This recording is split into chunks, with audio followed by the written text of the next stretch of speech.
At number 9, and this hurt me to put on the list because I like the original one. And I didn't mind what the filmmaker has done in the past with upgrading the Invisible Man. I'm talking about Wolfman. And this movie stunk. It was just, quite honestly, shit. S-H-I-T. Shit. This movie was, what the hell? It has Christopher Abbott, who I like, and it also has Julia Gardner, who I love. She's great in Weapons. She's probably the best part of Fantastic Four, and this movie just stinks. Stinks. I saw it with my mom. Me and her love horror movies. We love The Wolfman, and we were expecting a lot.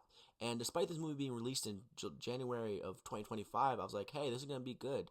Despite the preconceived notions of movies coming out in January, because those are the worst months of the movie year and the film calendar year.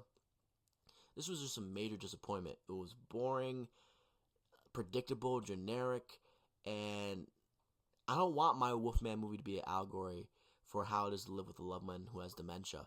Because that's what this movie is. And I'm sorry if that offends anyone, but this movie just sucked that bad. I don't want my Wolfman movie to be an allegory.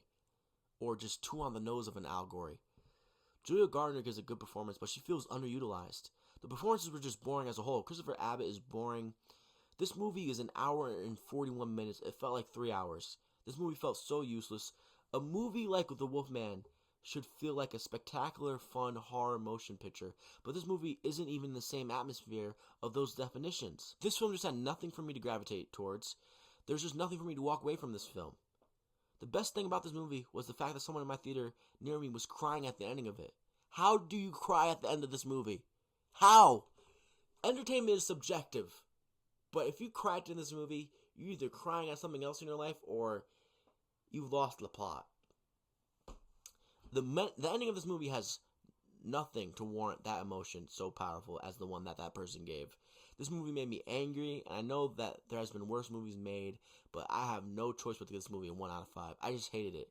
Honestly, I wanted to give it a 0.5 out of 5, but that just felt too cruel. This was a movie. That's about it.